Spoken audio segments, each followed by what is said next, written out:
All right. Good evening, Oh, we're not quite ready to go. We have four. we have four.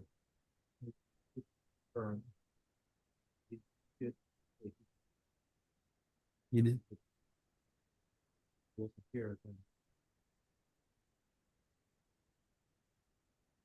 Right. Okay. Right. Sure enough. We can still move for four. It just needs to be unanimous. Yeah. To approve or whatever. Yeah. Okay. Good evening, everyone. This evening is our monthly meeting of the Board of Adjustment. We are committed to a transparent process and encouragement of public comment during our meetings. We will be accepting testimony from all parties. If you wish to testify on any particular petition before us this evening using the Zoom platform, please use the raise hand feature. You can raise your hand at any time and we will recognize you at the appropriate time for the presentation of evidence for each case. If in person, please hand Ms. Keefe your speaker's card. Planner Keefe will be moderating the hybrid meeting and will be asked to provide names of those individuals that wish to speak. I'd like to call the meeting of the City of Wildwood's Board of Adjustment to order. Board members present today are Mr. Bob Morris, who is here, right there, okay. Mr. Dave Bertolino, our alternate member, Max Gilman, alternate member, and myself, Arnie Sprunger, acting chair for tonight's meeting. We also are expecting Mike Lee, who's a board member, to be here shortly. If for some reason Mr. Lee is unable to attend due to some unforeseen circumstance, I would like to remind the petitioners that if in fact there are four of us instead of five, that you can still present and request a decision tonight. But if in fact you do that, you'll need to have all four members vote together. It needs to be unanimous, okay?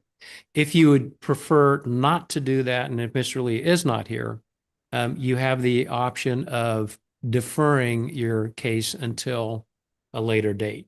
Okay, so I just want to make sure that everyone is aware of that should we be in that situation. Okay. All right, first I offer into the record.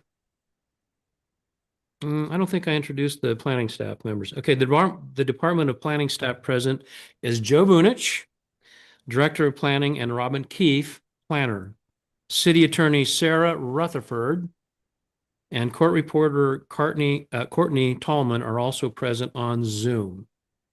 Okay, first I offer into the record the affidavit of publication pertaining to today's meeting, January 15th, 2026, and take official notice of the zoning ordinance of City of Wildwood, including Chapter 400, Article 2, authorizing and establishing the Board of Adjustments, powers, and duties. Now, let me explain the hearing procedure, and please be aware that the information that I'm about to describe is also provided on the Board of Adjustment Public Hearing Procedure handout, which was available online prior and up to tonight's meeting. This hearing is informal in its nature. However, the meeting's proceedings will be recorded by a reporter for future transcription if needed. The petitions are called in the order listed on the agenda. As the petition is called, I will ask a Department of Planning staff member to read each request into the record. Thereafter, the Department of Planning will have opening remarks and a brief slide presentation. Then, the petitioner or his or her representative will be asked to state their name and address, be sworn in by the court reporter, make a brief presentation to the board explaining the nature of the requested variance, and present such evidence and witness testimony that may evidence the practical difficulties or unnecessary hardship that would warrant the variance. The board will only consider the unique character of the property to determine whether they warrant granting of a variance.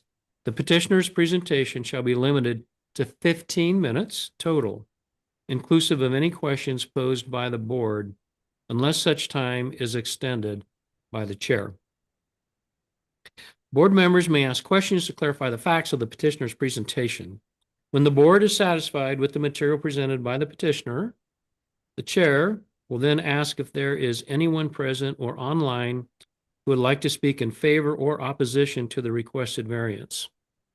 Each speaker will be asked to provide their name and address, be sworn in, and then provide their evidence and oral testimony.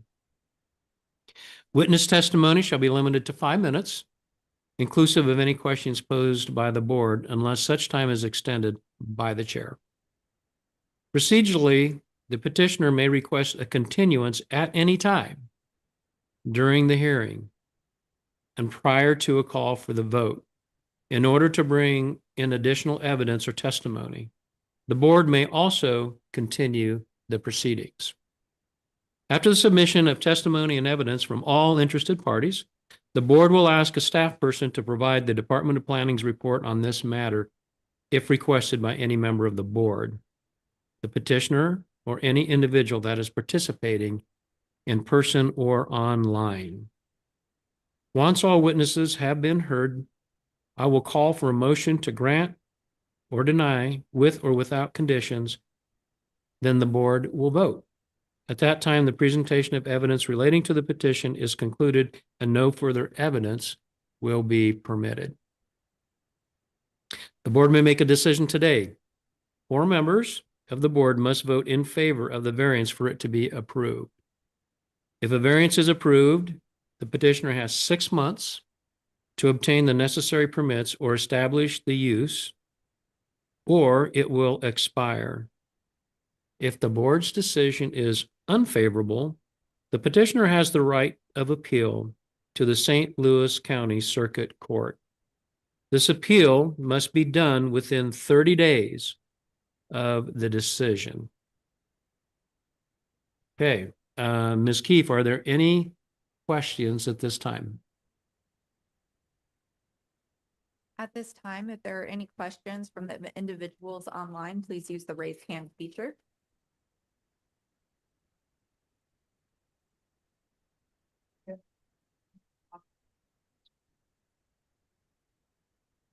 Yeah. There.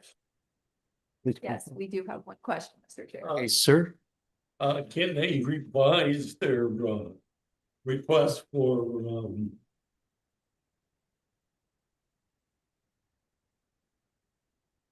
And if you, just for the record, if you could state your name. Sure. And I'm Phil Luther. I'm a trustee with Fairhaven Subdivision. okay. We have some concerns about the BA 3-26. Okay, The request for a 40-foot storage box. Can at the time during okay, I very much apologize for interrupting you. But the reason I am is because we're going to look at each case individually. And when we look at that particular case, you will have an opportunity to come up and present what I think you're just about to present. I was thinking they can revise their request. Is that correct? Well, yeah, I tell you what, we will deal with all of that. It's a fair question. We'll deal with that when we get to that particular case. Okay. All right. Thank you, sir. Okay. Then at this time, if we could read the first request into the record, which will be followed by a brief slide presentation by the staff. Okay. Mr. Chair, the first item is BA 126, John and Carmen Morales, 237 Clayton Oaks Drive, Ellisville, Missouri, 63011. Request an exception to the minimum yard requirements general for the purpose of constructing a single-family dwelling upon the property located at 315 Sice Lane, locator number 19W420026, which would thereby authorize a side yard setback distance of 20.5 feet in lieu of the required 30-foot standard on its southern side. This request is contrary to the requirements of Chapter 415.090 NU Non-Urban Resident District Regulations of the City of Wildwood zoning ordinance. Identical requests were authorized by the Board of Adjustment on September 16th, 2021, March 21st, 2024, and February 20th, 2025. This particular property is located in Ward 1. And as Ms. Keefe comes to the podium for the slide presentation, the department would like to enter into the record the following items. Chapter 400, Article 2 of the City of Wildwood Municipal Code, the Board of Adjustment. Chapter 415 of the same City of Wildwood Municipal Code, the zoning ordinance. The file that has been developed and maintained by the department regarding this particular petition and all contents contained therein, including the department's recommendation report. And then finally, any testimony or evidence that is offered as part of tonight's hearing. Thank you, Mr. Chair. Okay, thank you, Mr. Bunich. Ms. Keefe, if you would give us a presentation. All right, Mr. Chair, members of the board. The first case this evening concerns a subject property that is located in northern Wildwood near the intersection of Wild Horse Creek Road and Highway 109. The subject lot is 1.06 acres in size, and it has double frontage with 121 feet of frontage on the west side of Sice Lane, a 20-foot wide gravel ribbon road, and 121 feet of frontage on Highway 109 at the rear yard property line. The surrounding area is residential in nature, with the only exception being a commercially zoned convenience kiosk with gas pumps, 2 properties to the north of the subject property. The subject lot in question is rectangular in shape and very narrow. It is zoned non-urban residence district by the City of Wildwood, which does require 50-foot setbacks from any front yard, which is defined as being as having frontage on any public right-of-way. So in this case, there's 2 front yards, so 50-foot setbacks from the rear and the front. It also requires 30-foot side yard setbacks. The subject lot is presently vacant.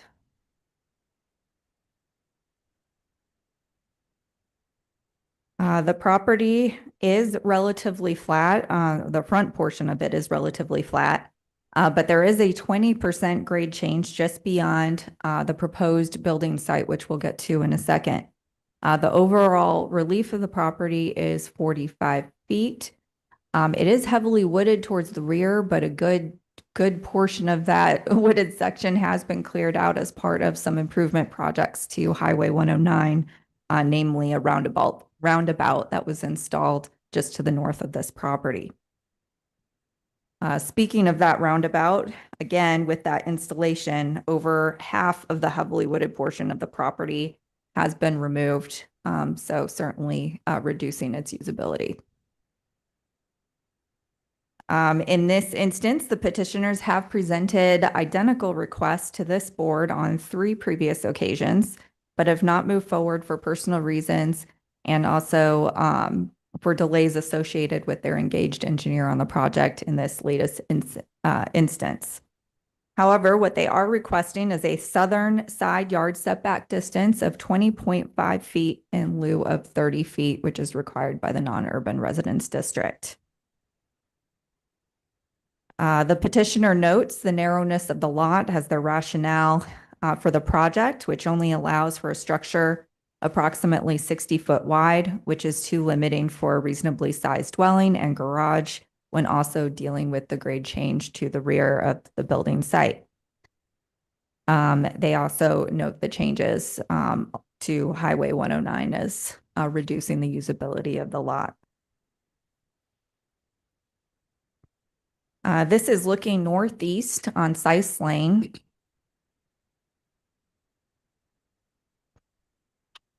This is looking to the north at the adjacent neighbor.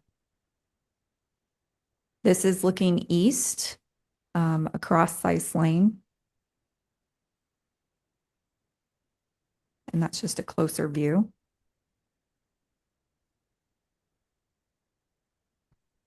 This is looking southeast from the subject property, and that's Sice Lane in the background.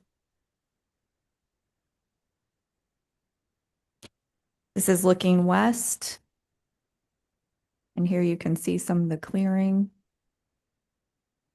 This is also looking west. And that's looking southeast again. And finally, this is looking east from Highway 109 towards the subject property.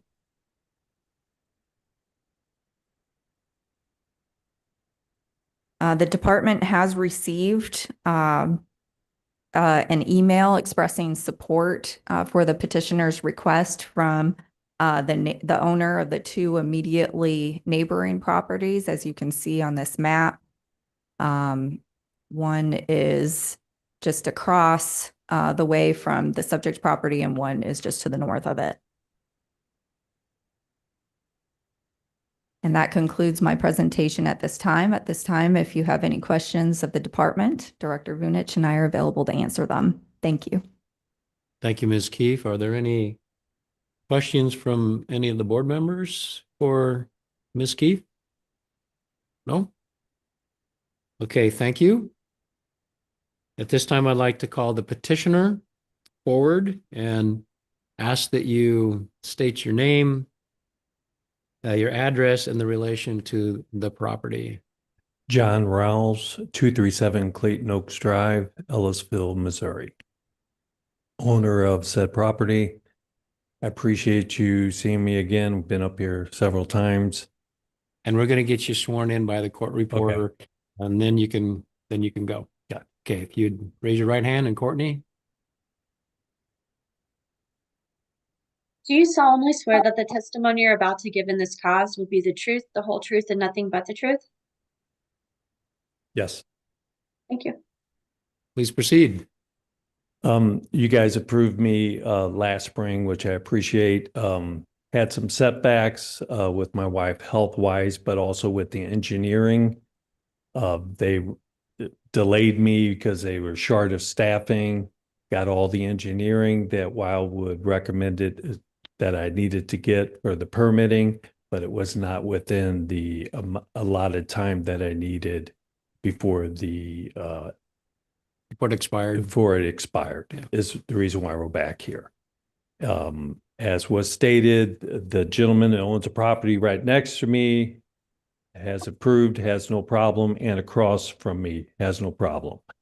The neighbor down the street is the one that always opposes this, which versus the first time I came here, I went to him and asked him, and he personally at his front door, and he said he would not oppose it as long as I was going to live in the property and not flip it, build it to flip it, which I am not. This is going to be my permanent residence. Tomorrow we have a perk test starting, so I pretty much have everything all done that I need to get the permitting to start construction. Okay. All right, good. Thank you very much. Thank you. Are there any questions for Mr. Riles?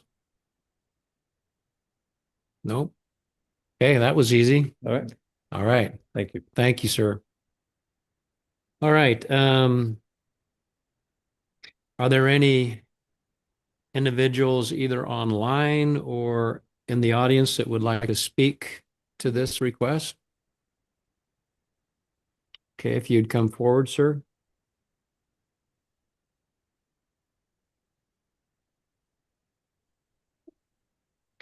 And the same thing, your name, address, relation to the property, and then we'll get you sworn in. John Schlegel, I live at 324 Size Lane. Probably 50 feet from that property Okay, or less. okay. Courtney? Okay. Please raise your right. Do you solemnly swear that the testimony you're about to give in this cause will be the truth, the whole truth, and nothing but the truth? Yes. Thank you. Okay, Mr. Schlegel, what do you have for us? Well, first of all, I never told Mr. Knowles or Rawls that if he's going to live there, it's okay. Never told him that. So I don't know where he heard that from, but it wasn't from me. Secondly, the two properties, the owners of those two properties, he doesn't even live there. Those are rental properties. So he doesn't care. Does anybody remember Bill Murray? Groundhog Day? You mean the actor Bill Murray? Groundhog Day? That's what I feel like we're at. Our vote has not changed. We're not in agreement with this.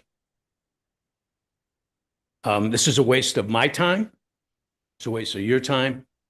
And more importantly, I think it's a waste of Wildwood taxpayer money. This is the fourth time in 5 years that we're doing this. I don't understand. Just doesn't make sense to me. You know, one year it was an open heart surgery, another year something else. Now it's something else. There's always a reason that it's not happening. And I just don't want to be here anymore. So, Mr. Schlegel, are you finished, or do you have more for us? Well, I think the costs are associated with here. I don't know what the material costs are to put all this on. And there's personnel cost to put this on. I mean, what is it, in thousands of dollars or more? And we've gone through this now 4 times. Is that not a real good, I mean, a way of financing stuff for the city with taxpayer money? So, I mean, it's time for the board to look at it and say, the dog didn't eat your homework. You know, this is enough's enough. You got questions for me? Yes, Mr. Gilman. Yes, I would ascertain that the marginal cost of considering any one proposal is very small because we have these monthly meetings and there's always at least one item on the agenda. So an additional one increases the costs very little. Times 5. So I'll maybe, Mr. Bertolino? Yes. Just a quick question, sir. Sure. The petitioner is looking for a variance on the setbacks. What is your specific objection to that variance request? I don't know why he's needing that. I mean, what is the purpose of that? I mean, can you not build a house on that property without moving that easement? I mean, the property's been there for 20 years and he's had it for at least that long and he's not done anything with it. So now in 5 years, he wants to have an easement. I don't understand at all. All right, thank you. Yeah, not to, the request isn't for an easement. The request is for a variance, on the setbacks. Correct. Yeah, and I think what I heard the petitioner say is that because it's a narrow lot, and it is a narrow lot, when you start taking the setbacks off of both sides, it's really narrow to do any kind of construction on. So that's his argument. And maybe you do a 2-story house. Okay, so I think I want to get back to Mr. Bertolino's question. So what is it that you feel is objectionable about his request for a variance on the setbacks? You can build a house there. So why is the variance needed? Has anybody seen the architectural structures that are going to go there?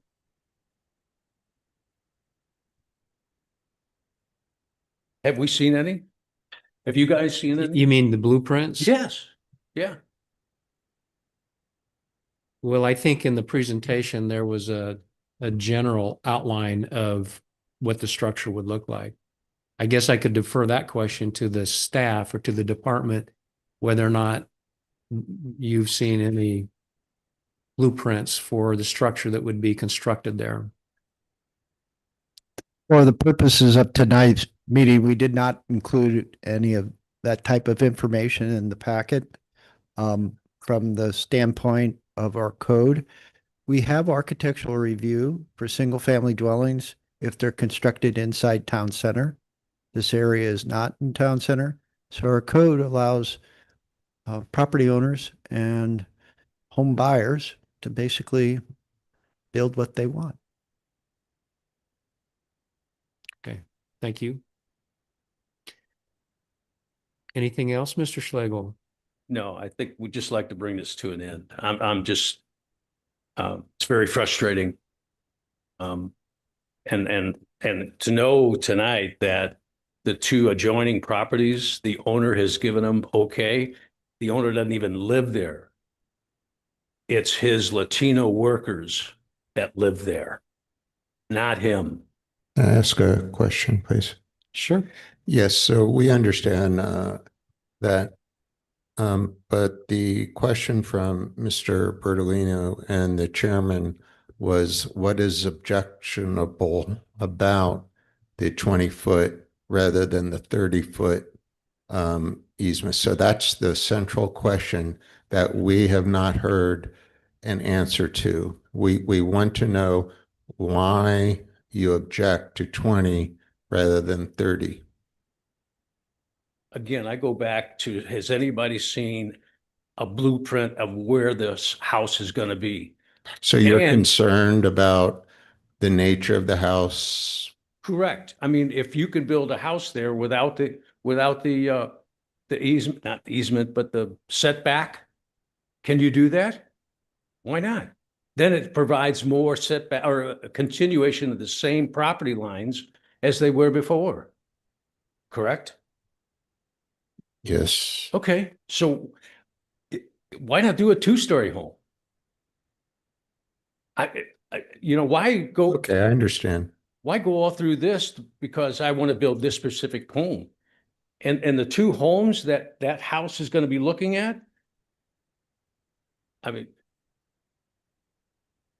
it's hard for me to visualize, and Mr. Vunich will vouch that those two homes are a mess. And for somebody to build it at what, $300,000-$400,000 home to look right at those, that's going to be a tough thing to follow. Okay. All right. Thank you for your comments. Okay. Mr. Schlegel, thank you. Okay, let's see, where are we here? Mr. Chair, are there any other speakers? Yeah, are there any other speakers that would like to weigh in on this particular case? There are any speakers online who would like to speak at this time? Please use the raise hand feature. Mr. Chair, I see no raised hands. Okay. All right, thank you. At this time, I'd like to offer an opportunity to hear an oral presentation of the department's report, if anyone would like to hear that. Yes, please. Yes, you do want to hear that? Yes. Okay. Well, I mean, isn't that what Robin was going to do? I think she's going to give her final comments and a recommendation. Yeah, that's all I want. That's what you meant? Yeah. Yeah. Okay, very good. All right. Then the Department of Planning, you're welcome to provide your final comments. Great. Mr. Chair, members of the board, yes, we have been here a few different times. However, the department's position has not changed in this matter. We do see a hardship to the petitioner in this instance, in that the lot is very narrow and it's substandard in the non-urban residence district at being just 1/3 of the minimum 3-acre requirement. Additionally, as noted, significant woodland has been removed as part of the Highway 109 improvement projects. And there is a grade change on the property influencing construction as well. But furthermore, the department would just acknowledge that there is already an established land use pattern in that same area, given that this subdivision was established under St. Louis County's non-urban district, which did have a 20-foot side yard setback at the time. So these older dwellings were built under those regulations. So we do see this having a fairly minimal impact to the area given that finding. And so with that, we're supporting the request. Thank you. Thank you, Ms. Keefe. Are there any final comments or questions by any of the board members on this particular case? Yes, Mr. Gilman. Well, that last point, Robin, was very important, that the 20-foot setback was consistent with the original dwellings due to the St. Louis County rules at the time that they were built. That's very important to note. And I would also add that given the difficulty of building on that lot, it seems likely that it would raise the value of all property on the street with a newly constructed, up-to-date dwelling at that address. So that would raise the welfare of Wildwood City, I believe. Okay, thank you, Mr. Gilman. Any other comments or observations? Mr. Bertolino. I'd like to move that we approve the requested variance as submitted by the petitioner. Okay, we have closed our proceedings and we now have a motion to approve the variance request. Do we have a second? Mr. Gilman seconds that. Okay, we are going to call for a vote. Mr. Morris, how do you vote? Approved. Mr. Bertolino. Approved. Mr. Gilman? And I also approve the request. And I would say to Mr. Rouse, please try and get this done. Okay. All right. Thank you, sir. Okay, would the department like to read the next request into the record? Certainly, Mr. Chair. The second and final item on tonight's agenda is BA 3-26, Christopher Smith, 909 Old State Road, Wildwood, Missouri, 63038.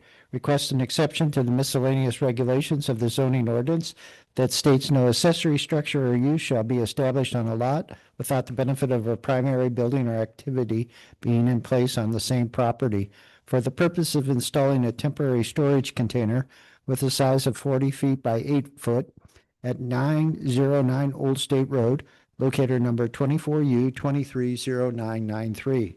The request is contrary to the requirements of Chapter 415.380 miscellaneous regulations of the City of Wildwood zoning ordinance and Chapter 415.090 NU non-urban resident district regulations of the City of Wildwood zoning ordinance. This particular property is located in Ward 7. And as with the last petition, the department would like to enter into the record the following items. Chapter 400, Article 2 of the City of Wildwood Municipal Code, the Board of Adjustment. Chapter 415 of the same City of Wildwood Municipal Code, the zoning ordinance, a file that has been developed and maintained by the Department of Planning regarding this particular petition and all contents contained therein, including the letter of recommendation. And then finally, Mr. Chair, any testimony or evidence that is offered as part of tonight's hearing. Thank you, sir. Thank you, Mr. Vunich.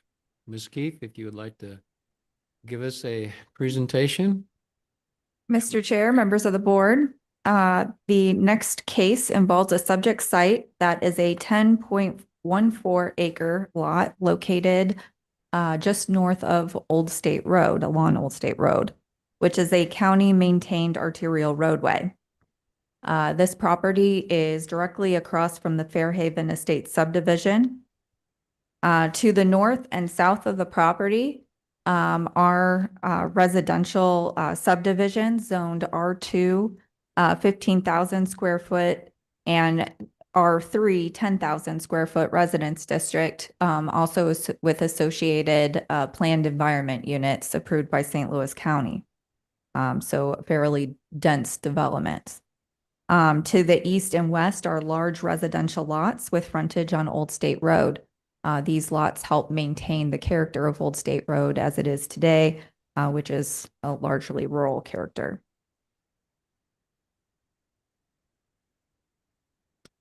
The subject lot is presently vacant, except for a historic barn that was built in 1908, which is in the process of being deconstructed and relocated to another property.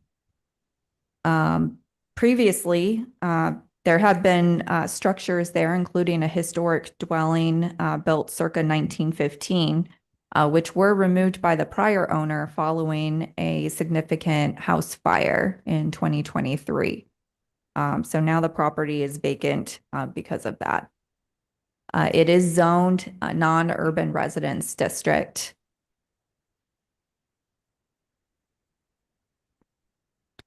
The topography of the property is varied, with its highest elevation being located where the existing access is and where the original buildings were situated. There is a very large pond on the western portion of the property, with the rest of it being trees and turf. There is 30 feet of relief overall on the property.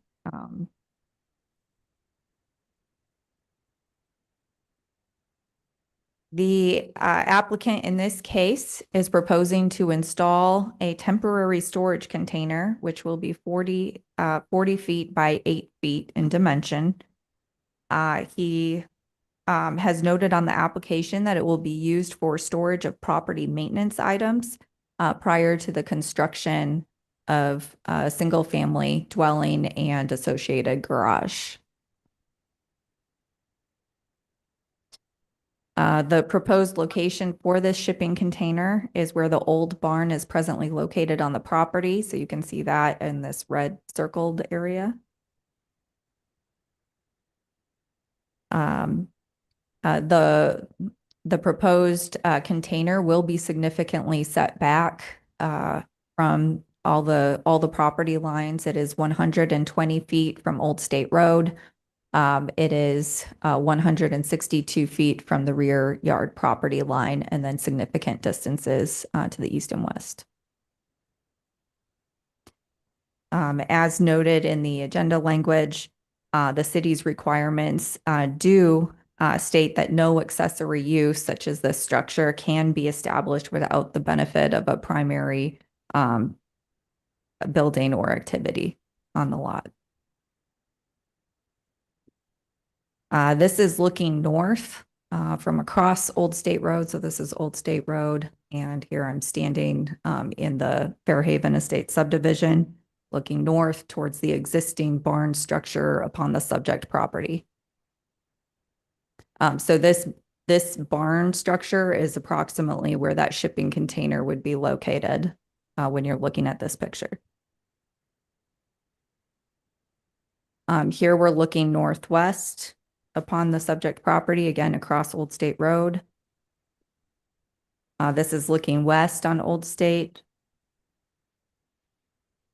This is looking east. This is looking north.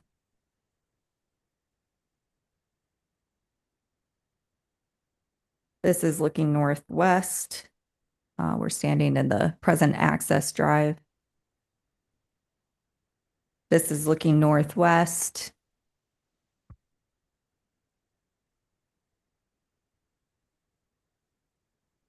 This is looking north to the rear of the barn structure.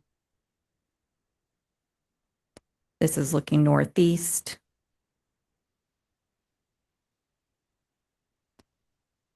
And this is looking south from the subject lot out towards Old State Road. The department has received a couple written comments. We received 2 from the same household, which were opposed to the use. There was one in support of it and one neutral comment advocating for a strict timeline for the temporary use. that concludes my presentation at this time. If you have any questions of the department, we're more than happy to answer them. Thank you. So are there any questions from any of the members at this time? No? I may have one real quick question. Ms. Keith, the department is identifying this as a temporary structure, correct? Correct. Prior to the construction of the home, the residence. That is correct. Do we have any idea when? Okay, so once the home is started with construction, is the concept that the temporary container goes away? Or would the temporary container be there during the life of construction of the home? The department is looking to limit the duration of the temporary container based on a 6-month timeline, which is what we posed in our recommendation. Once the home begins construction, there will be other construction trailers as a part of that process. So we don't necessarily see this particular storage container as being any more unsightly or detrimental than these other trailers that would be established at the same time. And it looks like Director Vunich had some comments today. Well, if home construction starts within 6 months, the trailer can stay.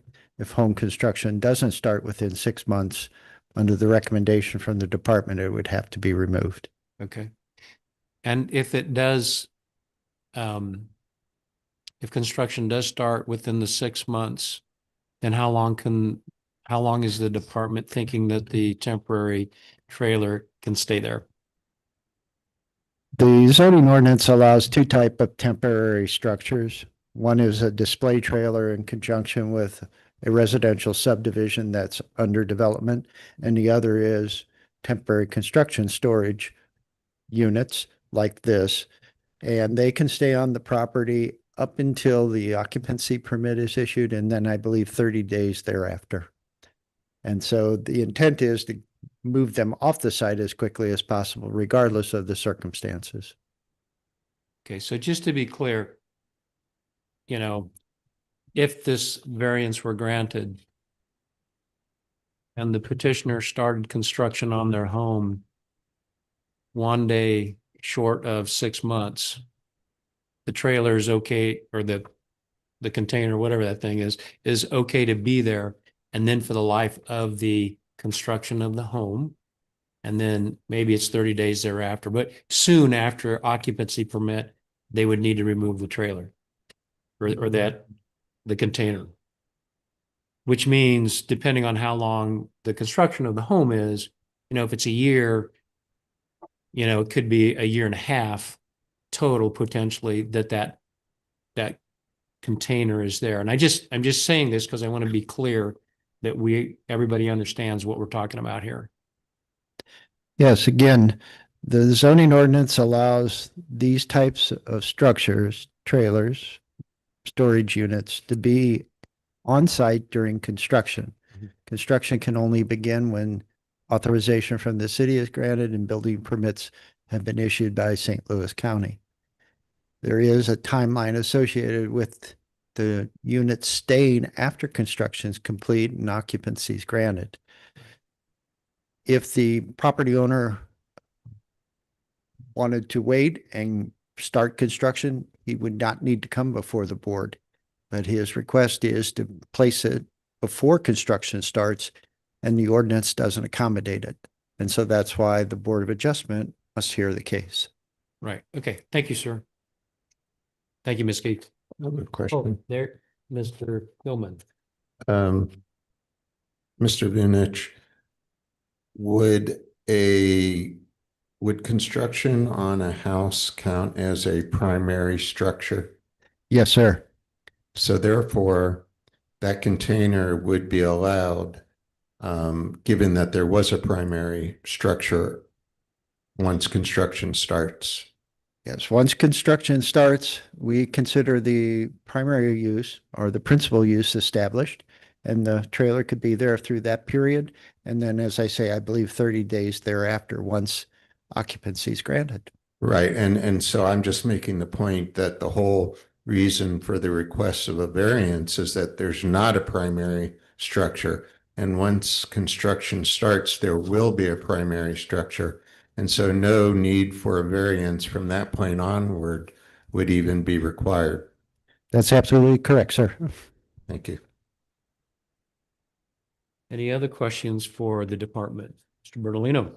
I don't know, Robin, if this is for you or Joe, but why is this particular build requiring this container, prior to the construction beginning? Because there's been millions of homes built around here and they all have containers, but they don't seem to have this problem with the variance. What's different here?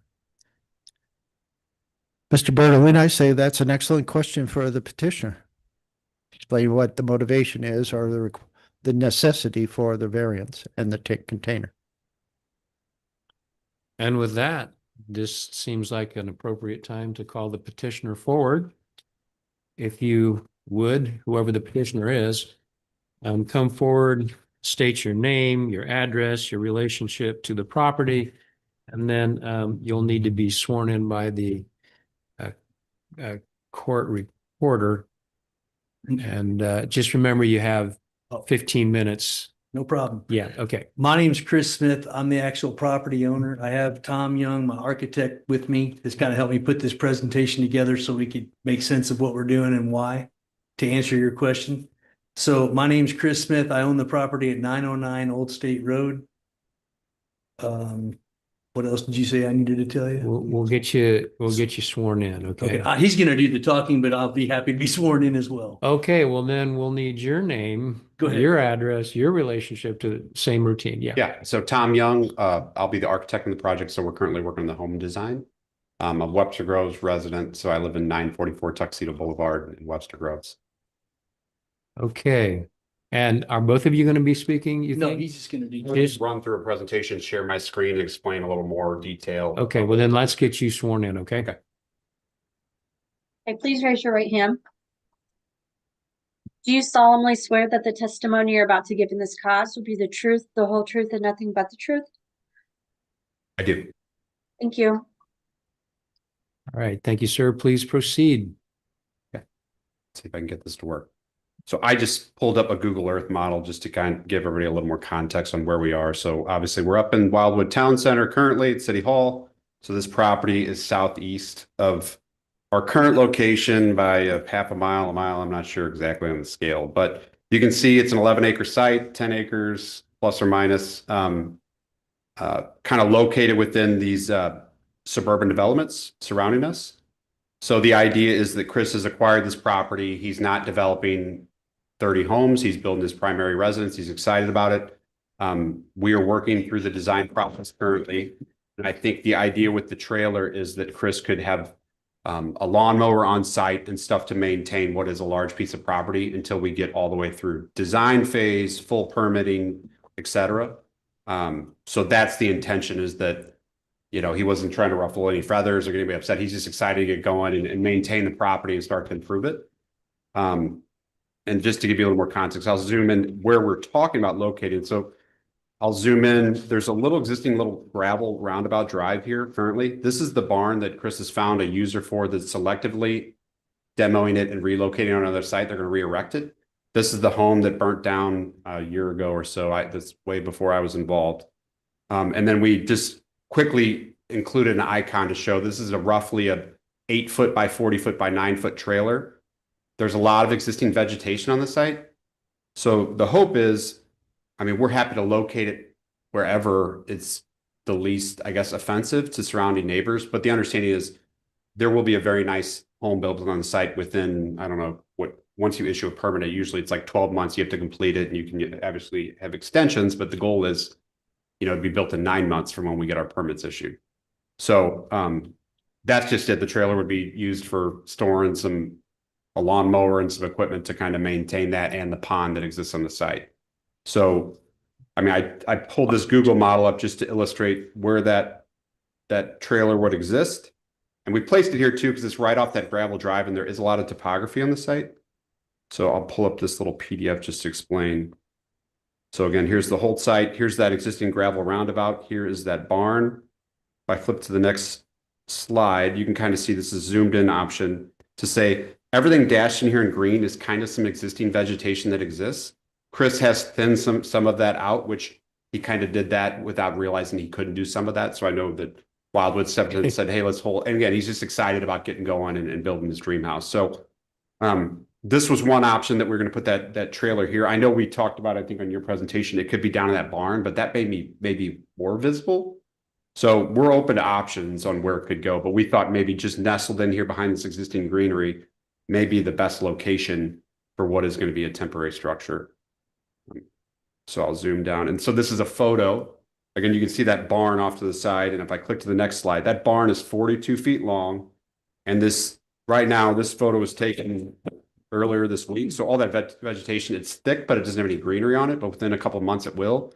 So the idea being that 40-foot long trailer would be tucked behind that. So when exiting the neighborhood from across the street, that's kind of the best way to conceal it.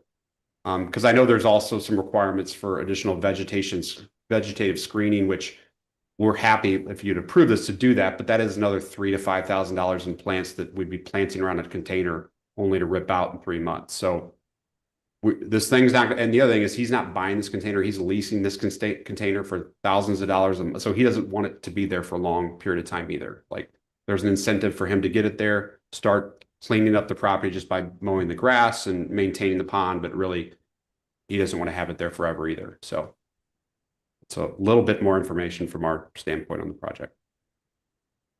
And Chris, if I missed anything, you're more than welcome to speak. I didn't get to come up here. Okay, if you're gonna, excuse me, Chris, if you're going to speak, Mr. Smith, we'll have to get you sworn. That's fine.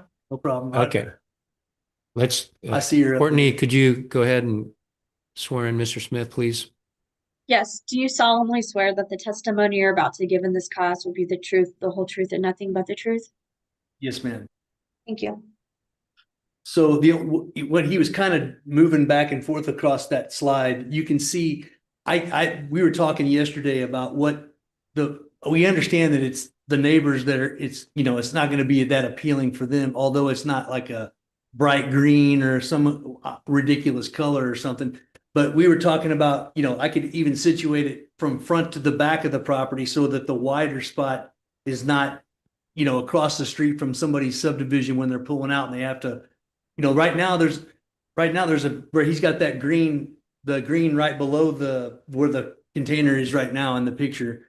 That's completely like just honeysuckle and all kinds of garbage. And eventually that's going to be cleaned up and there's going to be some kind of nice something there. Auto corridor drop for the residents. Yeah. So it'll look nice and it'll be all cleaned up and there'll be a lot of trees planted and it'll be great.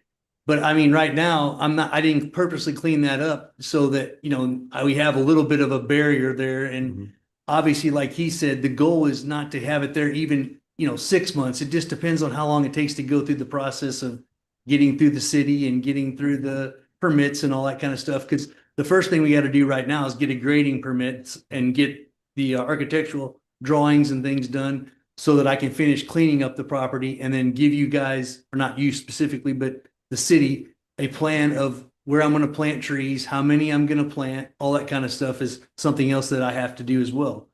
So I've been I talked to the arborist that you guys have in town and he's kind of given me a plan and I'm working with Frontenac Forestry to develop a layout for you guys of what we're going to plant and where and what kind of trees there'll be. So again, I'm going to do all kinds of improvements and clean up the property because right now it's really, I guess scruffy might be a good word for it, with vines growing all over trees. And it kind of looks like a horror movie in some of the areas. And so, I mean, the goal is like I said, not to offend anybody or make anybody see something they don't want to see for a long period of time. I want to make this my home for the rest of my life and a great place and something that people are proud to see, and it raises the property values around the community there. Okay, Mr. Bertolino. Yeah, Mr. Smith, Yes. if I may. What is the hardship for you if you do not have this container approved? The hardship is just moving things around, like trailering things over there to take care of the property, like he was mentioning, mow the grass, just simple maintaining of the property. And then, you know, I want to, the pond was completely covered in algae and looked horrible. And I want to just have stuff over there so I can take care of the property and properly maintain it, since nothing's been done to it for who knows how many years. How long have you owned the property? 2 months Oh, you just bought it. Okay. or 3 months, maybe. Okay. All right. Thank you. Yes, sir. Any other questions for the petitioner? So maybe I do. The department is recommending approval with the condition that you get 6 months until you get your building permit. I'm Okay. hoping it doesn't take that long. Okay. I was going to ask you if you felt like that was adequate time to get to the building permit process. I mean, yeah, I don't know. I've never done anything like this before. So So, Well, Mr. Young, maybe you could weigh in on that. so it's my understanding Wildwood does kind of zoning review, correct? And then it goes on to St. Louis County. I mean, it's just you would expect maybe a quick review would be 3 weeks. Sometimes that's taking 6 weeks just to get a review and comments back, just if they're busy. So, you know, I would hope within 6 weeks, 8 weeks, we have a design that, and I haven't worked with Chris before. So like it could be, he wants 20 options or the first option he loves. And we start doing construction drawings and working with our civil engineers to get all our water quality design put together and our full submittal. So, you know, best case or worst case, 2 months for me, 8 weeks with the county and Wildwood to get approvals. And then hopefully he selects a GC and we're ready to go. It's going to be close to that 6 month number, but hopefully we can do it sooner than that. I'm not the general contractor, and you know, You're not the one who's going to really live with that, right? Yeah. Okay. When were you planning, Mr. Smith, when were you planning to actually, when would you put the container there? in the next month or so, Okay, because I you, don't have a hard. I don't date. think you're going to be mowing anytime soon. No. You know, that kind of thing. So you wouldn't necessarily put the container there immediately. No, sir. You'd put it I there. just wanted to get out in front of this because I know it takes some time, and then I didn't. Sure. I wasn't familiar with the process, but she was kind enough to try to explain it, how to work through the process, and then since I was already working with him, I just sat down with him and said, okay, this is what we need to do, and so yeah, I mean, it doesn't have to be done today or tomorrow or whatever. I mean, I just wanted to get out in front of it so that we're not like when I do need it, I don't want to be like scrambling trying to get something done. And I think I also heard, and I just want to confirm this, that you're open to physically where you would put that container, That's correct, sir. whether it's The horizontal, flattest vertical, spot, whatever. when I originally spoke to her and gave her what information I had in the beginning, so she could look into this. And I filed the report. I had said something about putting it where the barn is. The barn is in the process, like she mentioned, of being removed from the property. It's not safe for storage. It's like falling down, and it's not. I mean, aesthetically, it looks okay. I mean, to look at, but it needs some work. But I found a guy that's a friend of mine that actually wants to rebuild it, but just he has to structurally build something and then take it all down piece by piece and move it to this other location. And that spot and the spot that we picked behind those bushes there is probably the flattest two spots, because there's some topography, like there's a hill that goes down kind of behind. yeah, each one of these lines on this plan that I'm sharing on my screen, Mhm. it's a 2-foot drop. So, Right. we showed it either running, which this would be running downhill. I know Chris thought that might be a good solution because it's narrower from Old State Road. And I know in his original submission, he had it located back here by the barn. But when we went and took the photos and got more information from the site, this is from across the street from the neighborhood. It's like, if it's where the barn is, it's going to be maybe more visible than placing it back behind that little roundabout center It's all vegetation. yeah.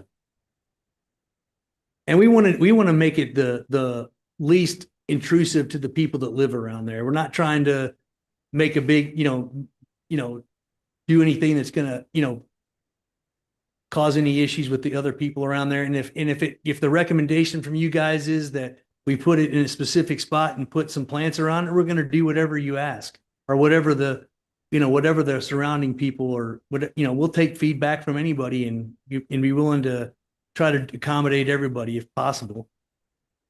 Have you looked into, I mean, a 40-foot container is kind of long. Have you looked at maybe smaller containers? Yeah, we could do a smaller one. We talked about that as well. Did you? I figured it's better to choose the biggest one, and then if we need to go down to a smaller one, then or that's the recommendation, then that's fine too.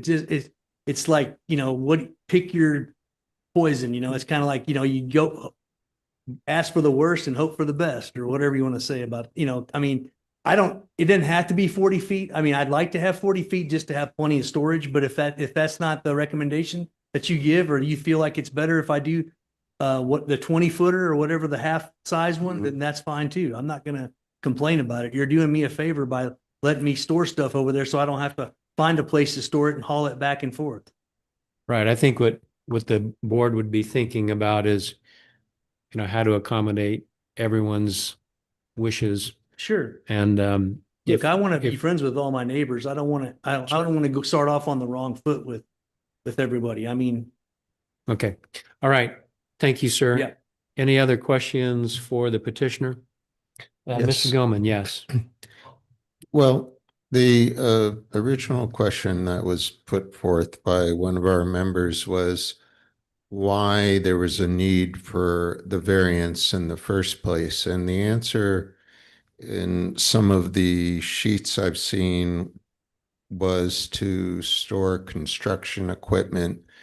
And the answers that I've heard today is that it's to store equipment to maintain the property because it hasn't been worked on for a long time and it needs certain maintenance.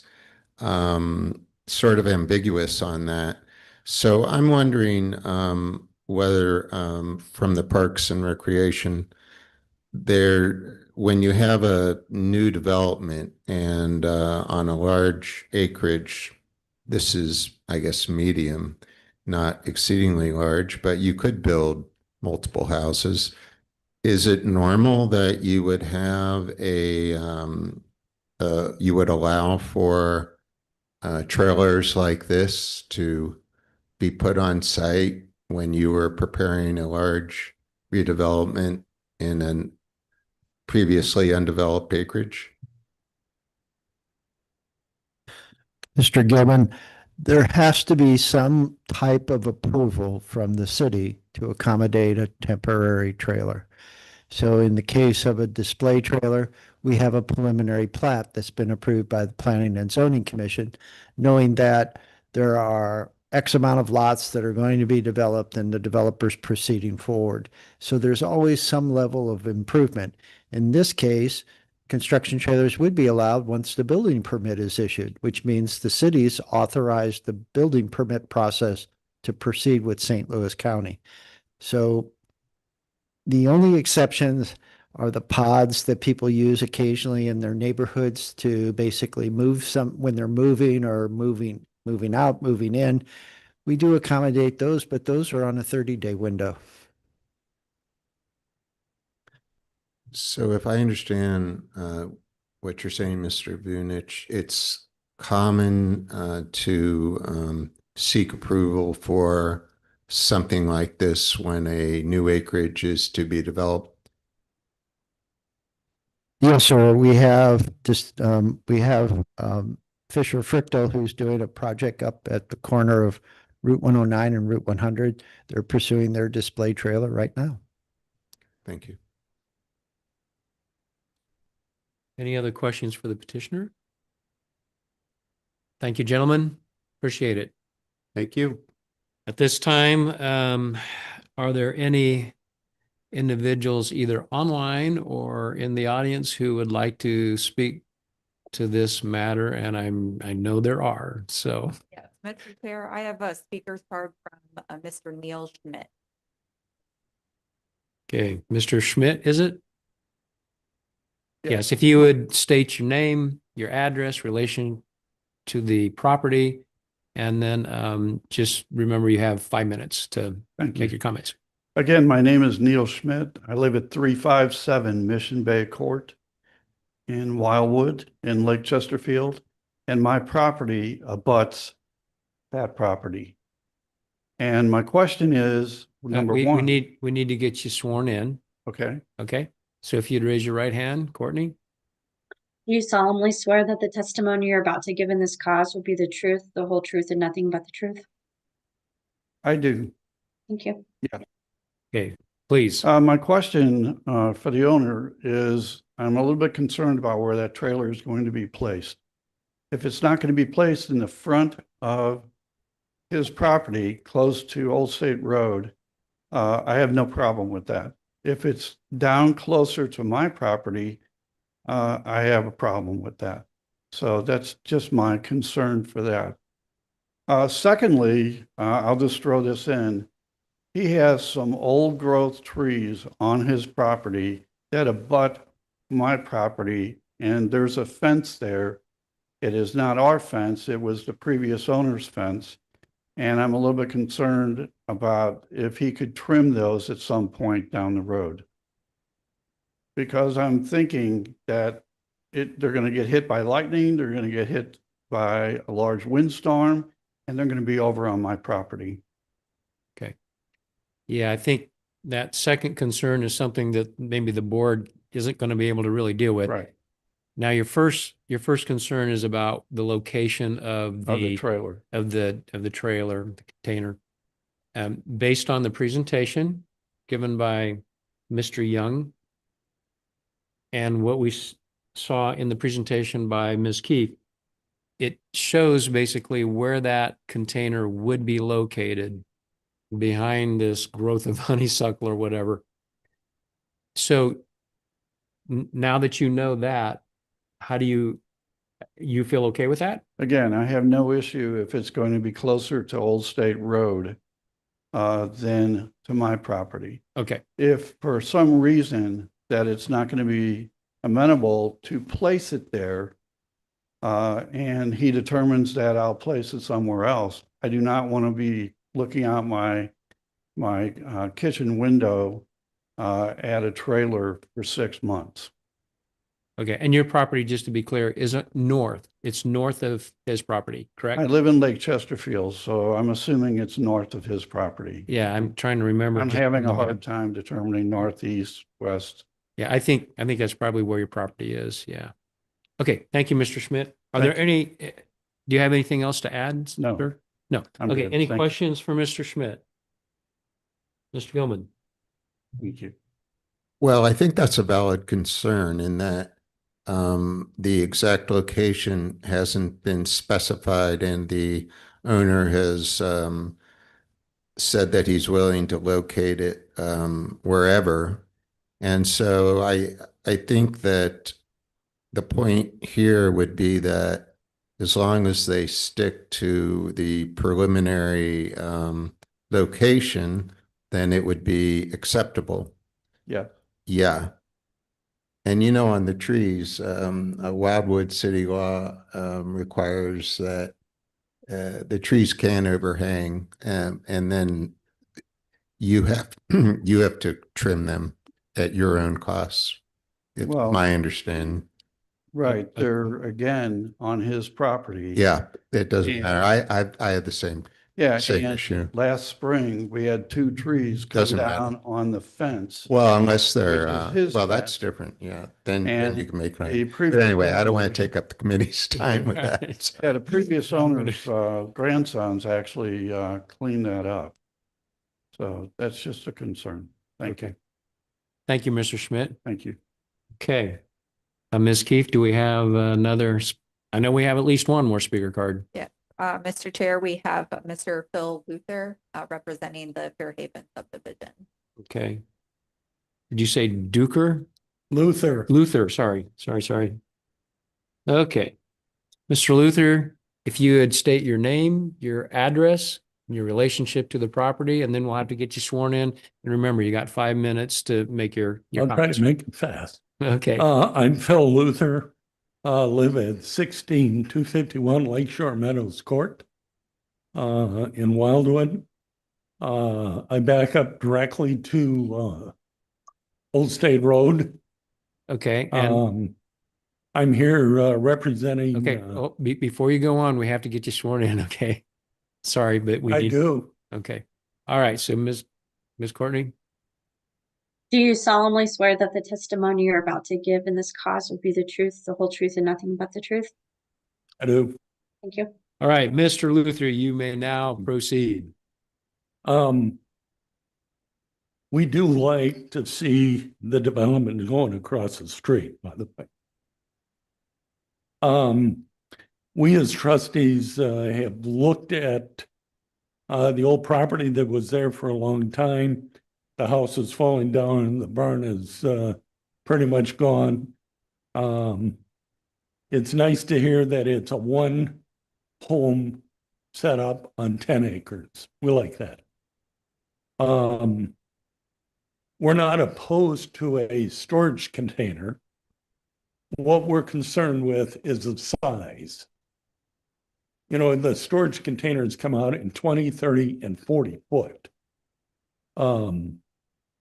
I personally have a 20-footer out at my farm that I store a lot of stuff in. Lawnmower, some other things as well. We think that a smaller container would be better. So we oppose the size, but not necessarily the storage container itself. We also asked, initially we talked about and would ask 100-foot setback from Old State Road. But we understand from seeing the pictures that 50 to 100-foot setback would be better for them. We understand that as well.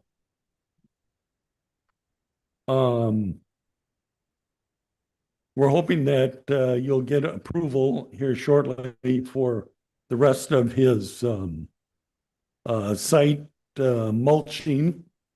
The mulching that was done so far has been great, but there's a big pile next to the barn. That'll be something that you'll have to do. We're concerned about the length of time as well, because we in the subdivision have had a couple of the storage, you store the stuff out there in the streets that one in particular we had that lasted between 6 and 8 months, and finally got the owner to get it removed. So we would like for you to set a specific time frame for the facility that's boxed.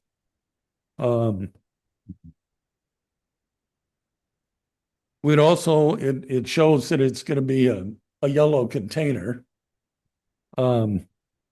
We think a dark green would be better. That would fit in with the shrubs and the bushes and the honeysuckle that's sitting there. Not sure that can be done, but I thought I'd bring that up as well. It looks like the variance right now requested is 6 months, but we'd ask that you put at least a 12-month time limit on the variance. Any other questions? I think I'm covered a lot. Okay, okay, your last comment in particular, when you say a 12, what do you mean 12 months? You mean, Well, explain that more. how long is the variance that he is requesting going to last? Well, they have 6 months to do what they've requested in the variance. Okay, they have 6 months to do that. Once they, in this particular case, and if I'm wrong, correct me, Mr. Vunich or Ms. Keefe, once they place the container on the property, if it were approved, the clock starts at that moment. They have 6 months to get a building permit from the city. So those are the timeframes that we're talking about here. So they have 6 months to actually put a container on it. And then At that point, they have 6 more months before they actually, before they have to have approval for their Yes, building well, permit. from the time that it's approved, he has 6 months to basically start construction. No. He has 6 months to do what he's requesting in the variance, which is to put a temporary container on the site. 6 months to put the temporary container on. To put it, now, once the container is put on the site, that clock starts as is recommended by the department. They have 6 months from that moment to where they get a building permit. Okay. So I think the important thing to be clear on is the container can only be there for 6 months without having a building permit, period, the end, per the recommendation of the department. Sure. Yeah. So the picture that they showed of the storage container showed a entry door on the side, which is kind of an office type setup. Our concern is that it's just awful big for our neighborhood. We see it every time we pull in and out. Had a number of neighbors that have asked us as trustees about that, and we're concerned. We're not opposed to a storage container. We're just concerned about the size and where it's going to be located. We'd like for you to be able to put those limits in place if the variance is approved. And so when you say you all would like for the container to be smaller, if it were reduced by 25%, it would go from a 40-foot container to a 30-foot container. That's correct. How would you feel about that? We would prefer a 20, but we're not opposed to a 30. The 40-foot would hang over both sides of the entry area, I think. Okay. Mr. Chair, we're at 5 minutes. If Okay, you'd like, thank you, you'll Mr. need to Vunich. extend the time. I think we can go just a couple more minutes. I think we're just about finished, but thank you, Mr. Vunich, for helping keep an eye on the clock. Any other questions? Thank you, sir. I think what I'm hearing you say is, as long as you can hide the container as best as you can, and they've committed to trying to do that, and if they could shorten it from 40 to at least down to 30, then you all would be fine with it. We're not opposed to it at that point. Okay, you're not opposed to it. Okay, that helps us understand where you're at. Thank you, sir. Any other questions for the individual here? Okay. Thank you, sir. Any other people in the audience or online who would like to speak? Mr. Chair, I have no more speakers. It looks like we have one more. Looks like maybe we're going to have another one here.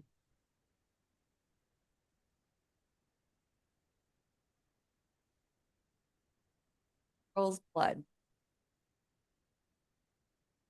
All right. So if you, again, the routine is your name, your address, relationship to the property, and then we'll get you sworn in. Okay. My name is Charles Blood. I live at 1566 Old State Road. And as a resident of Old State Road, I'm concerned about.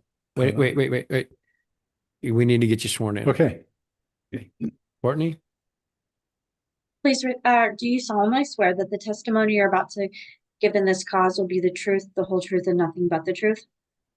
I do. Thank you. Okay, please proceed. Yeah. So I just have a question, and I don't know that this assembly has any knowledge of it, but they're running sidewalks from Ridge Road down to Fairway. Do you know if that sidewalk is going to go through this property? As resident, I have we would no like to walk idea. or bicycle without having to be out on Old State Road. And Mr. Munich, would you like to take a crack at that? Mr. Chair, the city of Wildwood is going to build a multi-use trail along the north side of Old State Road. And yes, we've obtained easements through this property for that purpose. Okay, there's your answer. Thank you. Thank you. Are there any other individuals who would like to speak? Mr. Uh, Chair, I have no more speakers cards. I do have two individuals online. If they would like to speak on this matter, they may use the raise hand feature at this time. There is no raise. Thank you. At this time, would anyone like to hear an oral presentation of the department's report? No? Okay, if the board, if the department would like to make their final comments and recommendations, this would be the time. All right, Mr. Chair, members of the board, the department is supporting this request conditioned upon the shipping container being limited to a 6-month time frame as a temporary use and conditioned upon a landscape screen around it with the intention of the department is to replant said landscaping elsewhere on the property, after which time this variance expires. The reason the department is supporting the variance request is the property is of a significant size and certainly very visible from a main arterial roadway. So we believe it's to the community's benefit to maintain the property as the petitioner prepares it for construction. We also believe that there are ways to minimize the impacts of the structure through the existing tree buffer, as well as this landscaping component that's recommended. Furthermore, we would just note that in agreement with the petitioner, we don't see the historic barn on site as an alternative location for storing materials. And it is to the city's and community's benefit that the petitioner does preserve the structure by deconstructing it and relocating it to another property. The petitioner is actually partnering with the Historic Preservation Commission to do that and providing us time-lapse videos and photos throughout the process so that we can promote historic preservation in Wildwood. So given those findings of fact, the department, again, does support this request, provided that some of those conditions are also met. Thank you.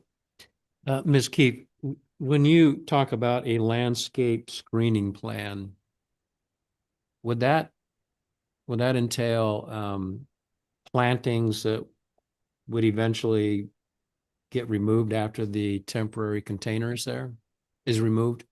The department's intention with any landscaping that's planted as a screen around the container is to then replant that landscaping on the same property after the container is removed. Okay. All right.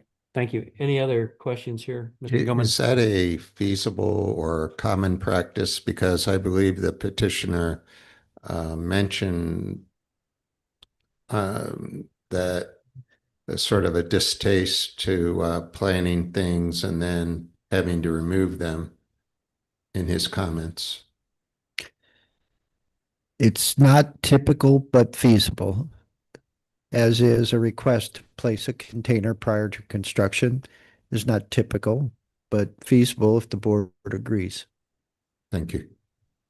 Yeah, it does seem like if one were to go down that path, anytime you uproot vegetation, you always run the risk of it not surviving the transplant.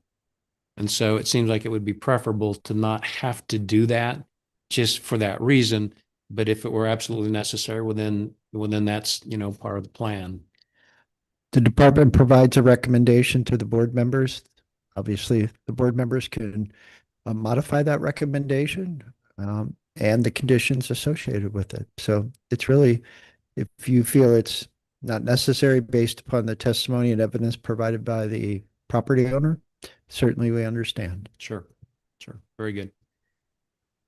Yes, I'd like to say that I support the idea of the vegetation screen. I think there may be an issue with the lack of specification of what exactly it would entail, like what bushes, what trees, what would be put there. Maybe that was in the detail that I didn't see. But I think to make it feasible, it would be, and given the petitioner's distaste at doing it, it would be necessary to specify as fully as possible what that exactly would be. You know, the how long it would be. Would it be all 40 feet if you did the box that way, or if you did it the other way, would it, so it needs to be detailed. And Mr. Gilman, in the past, when the department's asked for some type of landscaping scheme or plan, the board has generally allowed the staff to make that determination, knowing that we'll use the city's arborist, we'll reference our tree manual, and we'll always lean toward natives and appropriate size natives, so as if they can be replanted, there's a high probability they'll survive the replanting.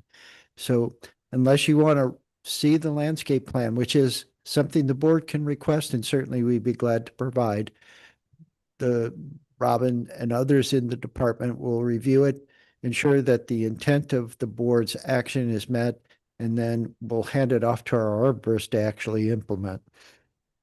Excellent. Thank you.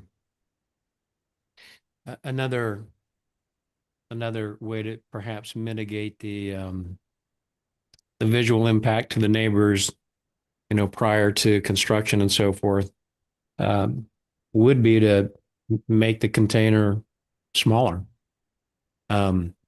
If there's already a growth of our wonderful honeysuckle that seems to be everywhere, it provides a heck of a screen. It really does. And maybe instead of having a 40-foot container, you go down to a 30-foot container or a 20-foot container. If what the petitioner is asking for is a structure that they can put a lawnmower in, with that kind of property, you're going to have a riding mower of some sort. You're going to have chainsaw. I mean, you're going to have equipment to maintain that property. But even a 30-foot container provides quite a bit of space and could help considerably with the requirement of the landscape plan, may even mitigate the need for that if it can be nestled in behind the honeysuckle, as a petitioner has suggested. So I think, at least personally, I think 40 feet is probably bigger than they really need. I think 30-foot would be plenty, and I think they could get by with 20. But I would, if we do move forward, I would recommend that we consider going down to a 30-foot. And then I'd be a little careful on how much requirement we'd put on the landscape plan. I know it's important, and we want to take care of the neighbors. But if you can get that thing nestled in behind the honeysuckle, it's provided the screen that we're all looking for. So anyway, those are my comments. I welcome other folks' perspective on that. Okay, Mr. Barnolino would like to hear from the petitioner about downsizing from a 40-footer to a 30-footer. That is fine. I have no problem with that. In fact, I have one of those little roller measuring things, and I walked the honeysuckle area this morning, and it's from the honeysuckle to the elm tree. The outside edge of the elm tree is 44 feet. So if I put even a 30-footer or a 20-footer, I just took a picture of one that a guy had that I know that I went to high school with that sells those things. So it doesn't have to be that particular one that's in the picture. I mean, he had that one available at the time. But he had a bunch of them available at the time. So it doesn't have to specifically be the one in that picture. We can pick one that doesn't have a door or a window in it or whatever. The size doesn't matter to me. It's just being able to leave things over there and not have to worry about them getting stolen, and not have to haul things back and forth. I live 15 or 20 minutes away, but I don't even have that. Right now I have a storage place with stuff in it that I'm renting that I could just not have to rent anymore and have a place to store it over on the property. I'm talking about stuff for the property, not just general stuff. But Yeah. I have no problem downsizing to a 30 or a 20. I'm kind of, it's whatever's available at the time, because these things come in and out of these companies all the time. And if I can find something that'll accommodate them on the color that he mentioned, the other gentleman mentioned, I'm fine with that as well.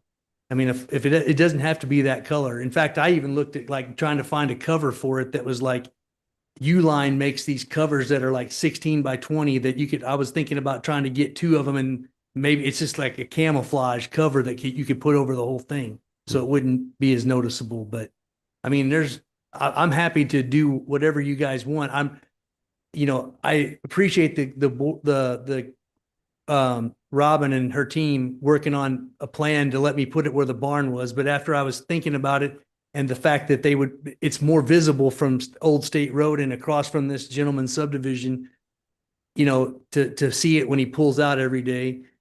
If I put it behind the honeysuckle and especially if it's smaller, then it's going to fit back there. Cause like I said, that's a 40-foot width. And if I take off the tree, that's probably 4 or 5 feet. So it's still over 30 feet. So, I mean, if I put a 30-foot one back there, it still should be covered by the honeysuckle and not be seen. So all I want to do is just let you guys know that I have no problem with whatever you guys decide or whatever you want. I want to be accommodating to my neighbors and to the city and do the right thing. Well, with that statement, I would then even advocate for a 20-footer. Okay. Because that even is smaller, less visible to the neighbors, would even help with a landscape screening plan. In this case, smaller is a little bit better. And I think even a 20-footer, you can still get a 0-turn mower in there and, other things you can, it would give you enough space. You probably won't have a square dance in there, but you'll be able Well, to. I'm not looking to have any parties. Yeah. But I think it would serve the purpose that you're, Right. trying to achieve. So my feeling would be, let's just bring it down to a 20-footer, get that thing nestled in there behind that honeysuckle and be good. That would be my thoughts. But again, I would be open to, invite other board members to share their perspective on that. Mr. Bertolino, what do you think? Yeah, I think that's perfectly fine. Does that mean that we would not have to approve a landscape, that the board or the committee would not have to approve a landscape design? A screening plan? If we went to 20 feet? If we go to 20 feet, it almost seems like there's You don't not need it. really a need for that. Okay. At 40 feet, I'd say, yeah. Okay. But at 20 feet, I don't know that there would really be much of a need for that. Okay. But that's up to us as the board. Mr. Gilman, your thoughts? Well, I just have a lot of faith and trust in the Parks and Recreation. And if they recommended a screening through vegetation, I would prefer to, if we cut it, if it's cut down to 20 feet, that's great. But leave the option of the honeysuckle not being sufficient to cover it, and therefore keep the vegetation screening within the variance and let Mr. Vunich and his team determine whether or not the honeysuckle is sufficient. So why don't we maybe ask Mr. Vunich, and I guess I will ask, is it Not conceivable? sound. Yeah, thank you, sir. Is it conceivable that like that cluster of honeysuckle growth would be sufficient as a screening plan? Is that unlikely? My suspicion it is, but certainly as Mr. Gilman has described, once the trailer is placed, we can go out and do an analysis. And if landscaping is necessary, then we can work from that point. If it's not, we certainly won't require it. Okay, So- so if we leave the landscaping plan as part of the requirement in the variance, that doesn't necessarily mean that they're gonna have to plant a whole bunch of bushes or whatever unnecessarily. The department will evaluate whether additional screening would be necessary. Correct. I think Mr. Gilman is saying if the smaller trailer and the honeysuckle doesn't do adequate screening from across the street, the south side of Old State Road, then the department would have the discretion to ask for a few additional plantings if necessary. And we'll be judicious in how we do it. We're not going to ask for something that's not necessary. Sure. Very good. Thank you for that clarification, Mr. Vunich. Good comment. Okay, any other thoughts, comments on this particular variance request? If not, I'm going to go ahead and close the proceeding for a vote. And I would like for someone to make a motion to approve, deny, or approve with certain conditions. Anyone want to make a run up the hill? Mr. Bartolino? I'll make the motion. I would move that the board approve the requested variance for a storage container, which can be no greater than 20 foot in length, for a temporary period of 6 months, conditioned upon the Department of Planning's approval of a landscape screening plan.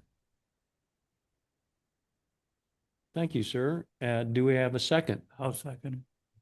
Mr. Morris, you second it? Okay, let's go ahead and do the roll call here. Mr. Gilman, how do you vote? I approve. Mr. Morris, how do you vote? Approve. Mr. Bartolino, how do you Approve. vote? And I likewise approve the variance requests as made motion by Mr. Bartolino. Okay, thank you. All, I think that concludes the cases that we have for tonight. We do have a little bit more business here, so board members don't run away. Don't look for the exits yet here. We do have a couple more items, of which only one is going to be dealt with. It is at the beginning of the year, we elect officers for the board, seeing that several of the regular members are not here. We are planning to defer that until the next meeting. Okay? And so the final item on tonight's agenda would be to approve the minutes of the prior meeting. And so if someone would like to make a motion to approve those minutes, this would be the time to do that. I'll make the motion to approve. Okay, thank you, Mr. Morris. Do I have a second? Yes, I second. Thank you, Mr. Gilman. And so, Mr. Morris, how do you vote? Approve. Mr. Bertolino? Approve. Mr. Gilman? Approve. And I likewise approve.